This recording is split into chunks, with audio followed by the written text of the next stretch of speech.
7:11 de la mañana, ¿qué tal? Muy buenos días. Echemos lápiz sobre uno de los temas más importantes en las últimas horas, una nueva reforma tributaria, como la llama el Gobierno Nacional, una ley de financiamiento. Para ampliar esta información, saludo a la representante a la Cámara por el Pacto Histórico, Edna Tamara. ¿Qué tal? Muy buenos días y hablemos sobre la importancia, dicen ustedes, de esta reforma tributaria que está atada a ese presupuesto que será para 2026. ¿Por qué es necesario, representante? Bueno, claro que sí, Laura, muchísimas gracias. Esta es una ley de financiamiento que requiere el país no solamente para recaudar recursos, para implementar el plan de gobierno, para mantener como estas propuestas sociales, sino también para equilibrar el déficit fiscal, para recortarlo. Por eso hay algunas medidas importantes, especialmente frente a los beneficios y exenciones tributarias que tiene el Estatuto Tributario. Bueno, entremos en materia sobre esos puntos claves de esa ley de financiamiento, reforma tributaria, un IVA al 19%, como se había anunciado anteriormente. El ministro de Hacienda ha insistido en los juegos de suerte y azar en línea. La gasolina va a ser progresiva, este aumento al 19%, en 2027 sería el 10%, y hasta en 2026 sería el 10%, y en 2027 el 19%. El ACPM sería el aumento en 2028 progresivamente. Licores, ayer el ministro de Hacienda hablaba sobre el aguardiente, por ejemplo, el ron y algunas otras bebidas alcohólicas, y los vehículos híbridos. Quiero centrarme en estos dos que ha generado bastante polémica, representante, entre la gasolina y el ACPM. El ministro de Hacienda también ayer decía que no se va a impactar a la canasta básica familiar, pero muchos analistas manifiestan que la gasolina y el ACPM, al aumentar pues este impuesto, sí podría generar aumento en los alimentos por esa cadena de producción. ¿Ustedes cómo lo ven? Bueno, precisamente el ACPM es el combustible que más se utiliza en el transporte de los alimentos y por eso se le hace un tiempo de transición mayor. Esto permite a los sistemas de transporte que vayan haciendo pues la transición gradualmente, pero lo importante aquí, Laura, es identificar y como verificar que este gobierno pues está haciendo énfasis en la transición energética. Tenemos que tomar medidas que desincentiven la producción y el uso de combustibles fósiles y que nos permitan, como lo hace este mismo estatuto tributario, esta reforma, incentivar la producción de energías limpias. Licores también ha generado bastante polémica, seguramente por esas actividades culturales de los colombianos seguramente va a tener un mayor recaudo, pero tiene un tema adicional y es que este impuesto también es departamental. ¿Cómo será esa división también a nivel nacional? Y si va a entrar lo que esperan recaudar dentro de esa bolsa de presupuesto, a esa antesala que usted nos dice. Bueno, sobre licores es muy importante, es que este tipo de impuestos, de recaudos, hacen parte de lo que llamamos los impuestos saludables. Son impuestos que lo que crean son barreras para acceder y para consumir materias y productos que le hacen daño a la salud. Entonces, por supuesto que van a generar un impacto, pero es importante que nosotros conozcamos que en materia de comidas chatarra y de productos que le hacen daño a la salud, tenemos que aportar para soportar el sistema de salud que atiende las enfermedades que estos productos generan. Bueno, sigamos con ese artículo. Importaciones de menos de $200, es decir, las personas que en este momento pues está en auge comprar a través de Temu, Amazon, traer pues esas compras, a lo que se llama importaciones, pues van a tener un impuesto. Las remesas también, las personas que envían dinero a sus seres queridos aquí en Colombia, pues también va a tener un impuesto de menos de $200. Hablemos sobre estas importaciones de $200. Bueno, ahí hay dos temas. Uno importante es que se tiene que seguir promocionando e impulsando el comercio y el mercado, la producción interna y la comercialización interna, Laura. Y también pues se tienen que generar condiciones para que las empresas que no pagan impuestos acá, pues empiecen a pagar impuestos acá. Tenemos que generar condiciones para que eso pueda recaudar por justicia tributaria. Bueno, continuamos. Impuesto del 30% a las rifas, loterías y apuestas, ganancias ocasionales. Cuando fue esta primera reforma tributaria que se aprobó cuando estaba el doctor Ocampo, el exministro de Hacienda, pues también fue bastante controversial. Ahora aumentaría el 30%, es decir, si una persona se ganó la lotería, tendría que pagar un impuesto del 30%. Así es, esa es una ganancia ocasional que por supuesto tiene una discusión muy importante en el Congreso durante el ministerio del ministro Ocampo. No es que no se haya propuesto, sino que en el Congreso pues fue muy fuerte fuerte la discusión, pero especialmente tenemos que tener en cuenta que estas en particular están exentas de IVA, o sea que genera todo el mecanismo para fortalecer el tema de las loterías, pero quienes se lo ganan pues tienen que pagar un impuesto también por justicia, pues porque no hace parte de una renta normal, cotidiana, digámoslo así. Ya que usted está hablando sobre las mayorías en el Congreso y que hablamos sobre este punto bien importante en su momento cuando fue esa primera reforma tributaria expuesta por el ministro Ocampo, exministro de Hacienda Ocampo, en este momento con esta reforma tributaria que se espera recaudar 26 billones de pesos, todo el mundo lo dice, representante, es una reforma tributaria bastante ambiciosa.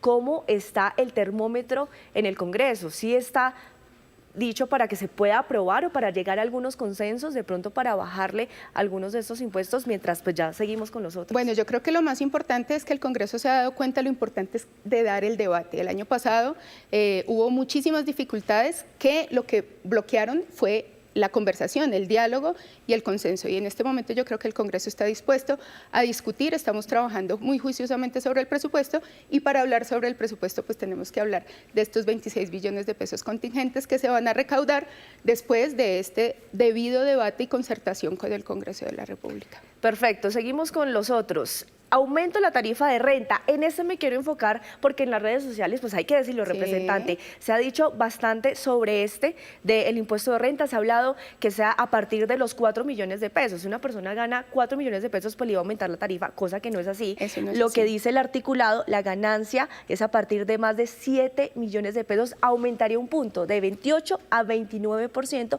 hasta 41%. ¿Por qué se tomó esa decisión? Así es, lo que trata de esto y esta reforma o ley de financiamiento, mejor dicha, es una ley que busca ser muy progresiva, o sea que quienes tienen menos capacidad y menos ingresos paguen menos, pero quienes tienen mucho más, que han estado protegidos en nuestro régimen tributario de manera pues exponencial, pues paguen mucho más. Aquí se protegen los dos primeros niveles, o sea, como tú dices, el primer nivel se deja en cero, el siguiente también se modifica, pero solamente con uno a partir de 7 millones de pesos. Eso es un porcentaje de población mínima porque la gran parte de los trabajadores y trabajadoras están por debajo de los 7 millones de pesos mensuales. Entonces lo que se pretende es que la carga más grande, como ustedes ven hasta el 41%, sea para los grandes, ingresos, para quienes muchísimo más ganan, claro que sí. Bueno, también está el IVA a locales en centros comerciales, es decir, si yo soy dueña de un local que tengo arrendado en un centro comercial, me van a aplicar un impuesto, ¿es verdad? Y de otro lado también el alquiler de parqueaderos en conjuntos residenciales. ¿Cómo funciona cada uno de los dos? Bueno, esto es similar incluso, tú no lo tienes acá o no sé si lo tienes, al tema de las iglesias. Cuando hay una explotación comercial,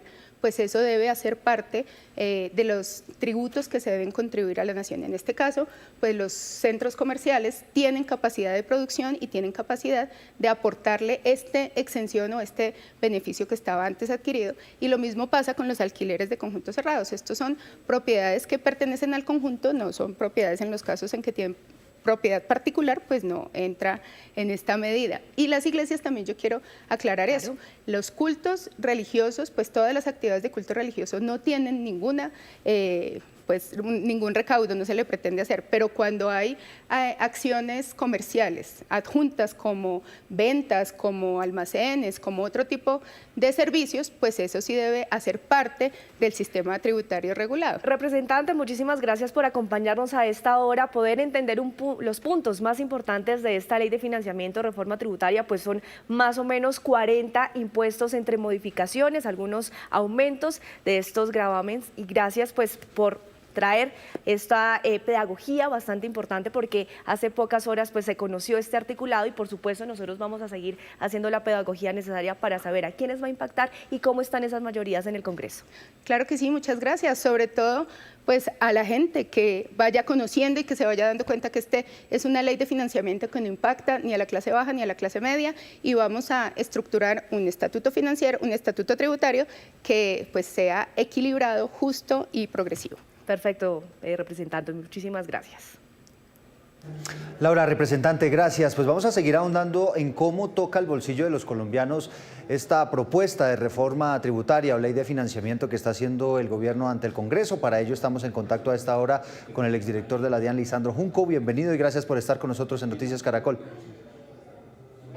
Hola, muy buenos días, Eduardo, y todas las personas que nos ven. Antes de entrar en detalle, ¿es cierto que esto no toca a las clases menos favorecidas, únicamente a las clases altas? Es absolutamente falso. A quien más golpea es a las clases menos favorecidas, a los estratos bajos y a la clase media. Y le explico por qué rápidamente. Porque es que le ponen un IVA a la gasolina y a la CPM cuando ya hoy está grabado con otros impuestos específicos, la gasolina y el ACPM. Tiene sobretasas, tiene impuestos al carbono y tiene impuestos nacionales. En ese sentido, ponerle un impuesto adicional que va hasta el 19% va a afectar el costo del transporte y eso afecta el mercado de todos los colombianos. Porque cómo se va a sacar la fruta, las verduras, los lácteos, las carnes de las veredas de los municipios de Colombia a los mercados urbanos. Sí. Sencillamente, esto es una estrategia que va a generar más inflación y va a generar más problemas para los bolsillos de todos los colombianos. Bueno, doctor Junco, si le parece, veamos algunos aspectos. ¿Cómo exactamente nos golpea el bolsillo este tema del impuesto a la gasolina y de la CPM? Meterle un IVA del 10 inicialmente, pasarlo al 19, pues va a encarecer claramente el valor del galón de gasolina y ACPM. Pero no solo eso, no solo van a afectar el mercado, no solo van a afectar el transporte de los ciudadanos, también le van a meter a esa gasolina, al ACPM y al gas domiciliario con el que cocinan los restaurantes o cocinamos en nuestros hogares, un impuesto al carbono en donde suben 34,34 pesos cada metro cúbico de gas. Es decir, bien caro que está el servicio de gas. Y ahora nos van a meter más impuesto al carbono al gas. Eso va a encarecer también el servicio público. Entonces, cuando le suben a la gasolina el impuesto del carbono y le meten IVA, terminan todos los colombianos pagando de sus bolsillos esos sobrecostos que hoy en día no tienen. Sí, ha habido mucha controversia en las últimas horas frente a si la norma efectivamente establece o no un IVA para las cuotas de administración de las propiedades horizontales de los edificios residenciales. ¿Esto es cierto? Es cierto, lo que hacen es agregar un literal al artículo del Estatuto Tributario que dice que qué se considera venta. Muchos han dicho, no, esto no es cierto. Sí es cierto, le están poniendo el IVA a los servicios o a las administraciones que pagan los arrendatarios y los propietarios. Cuando usted vive en un apartamento y paga una cuota de administración de 100 pesos por mantener los pasillos limpios, por tener un servicio de vigilancia o por cualquier otro tipo de circunstancia, esos 100 pesos ya no son 100, sino 119 pesos. Y si usted le suma esos 19 pesos de más a ese arrendatario que vive en un edificio, le va a subir también la cuenta del gas, le va a subir también el mercado y le va a subir, si tiene ingresos superiores a 6,5 millones, también el impuesto a la renta. Entonces, esto afecta a gran parte de la población del país. Sí, estamos a puertas de un partido de la Selección Colombia y obviamente eso conlleva unas cervecitas, de pronto algo de consumo de licor. ¿Cómo le pega al bolsillo ese tema de los licores? Mire, la gente tiene que entender que por constitución política, los licores y la cerveza tienen unos impuestos específicos de carácter departamental, es decir, ya se pagan impuestos. ¿Qué es lo que pasa? Que le están metiendo un IVA del 19% a lo que ya tiene impuestos, es decir, impuesto sobre impuesto, y eso termina encareciendo la cerveza, encareciendo los licores. Y le quiero dar un dato. Hace pocos días el Banco Mundial estableció un informe en donde prueba el fracaso de las medidas que le han puesto sobre impuestos, como es el caso de los alimentos ultraprocesados y las bebidas azucaradas, y da opciones de mejora para replantear estos impuestos a los licores. No pusieron atención a ese informe del Banco Mundial y terminan creando un sistema pro contrabando, facilitando la informalidad y llevando a la gente a que consuma otro tipo de productos. Sí, doctor Junco, la gente que compra en Temu, en Amazon o en estas plataformas digitales, ¿van a tener que pagar impuestos ahora por cualquier compra? Así es, la verdad es que le están poniendo IVA a todos los productos que usted compre a través de plataformas electrónicas desde el exterior. Cuando ya se paga al exterior el IVA, usted los trae y tiene que pagar un IVA si el producto es menos de $200. Eso es un problema. ¿Por qué? Si bien es cierto, han habido discusiones de los aranceles que ha puesto Donald Trump en el mundo, nosotros sí tenemos firmado un TLC en donde nos dice que usted como colombiano, cuando importa desde Estados Unidos esos productos de $200, pues no tiene IVA. Así como usted cuando los exporta hacia Estados Unidos tampoco tiene IVA. Es doble vía. Esa reciprocidad está incumpliéndola el gobierno colombiano con esta propuesta y esto es violatorio del derecho internacional. Entonces va a tener bastantes problemas el gobierno para poder discutir este punto. Le tocaría pagar impuestos allá y pagar impuestos acá. Y hablemos finalmente, doctor Junco, de qué tanto se aumentaría la renta para los asalariados, cómo queda ese tema de la retefuente. Se supone que es para salarios superiores, ya nos decía Laura, a los 7 millones de pesos. 6,5 millones, porque acuérdese que usted tiene que dividir por 13, porque se pagan 2 primas al año, que es un salario. Entonces, divido 13 para responderle a la representante que tiene que hacer bien los cálculos. 6,5 millones, usted ya se considera rico en Colombia. Cuando usted tiene que pagar no solo impuesto a la renta, tiene que pagar el IVA ahora, la cuota de administración, el IVA ahora la gasolina, tiene que pagar impuesto predial si tiene alguna propiedad, tiene que pagar impuesto de vehículos, tiene que pagar ICA, tiene que pagar una cantidad de impuestos. En ese sentido, le quitan a esa persona también el derecho que se había generado hace mucho tiempo atrás de deducirse lo que tiene por derecho si tiene hijos. Una persona que paga hoy en renta tiene la posibilidad de deducirse si tiene algún dependiente que es un hijo. Ya no se lo puede deducir, se lo eliminan, es decir, no estimulan que los ciudadanos tengan hijos, sino por lo contrario, no tengan hijos. Entonces, aquí lo que viene es afectar el bolsillo de los colombianos, sumado también que le meten IVA a las actividades culturales, a las actividades del deporte. Y quiero hacer énfasis, aquí nos van a encarecer la comida, el transporte, nos van a encarecer los servicios públicos, la vivienda, la cerveza, el entretenimiento, la manutención de nuestros hijos y hasta en lo que creemos, porque también para rematar le van a meter impuestos a las iglesias. Sí, pues efectivamente, boletas, por ejemplo, que estén por encima de los 500.000 pesos, esas también van a tener un IVA, de acuerdo con esta propuesta, que evidentemente debería ser aprobada o no por el Congreso de la República. Doctor Junco, gracias por estos minutos. A usted, Eduardo, muchas gracias y a todos los televidentes.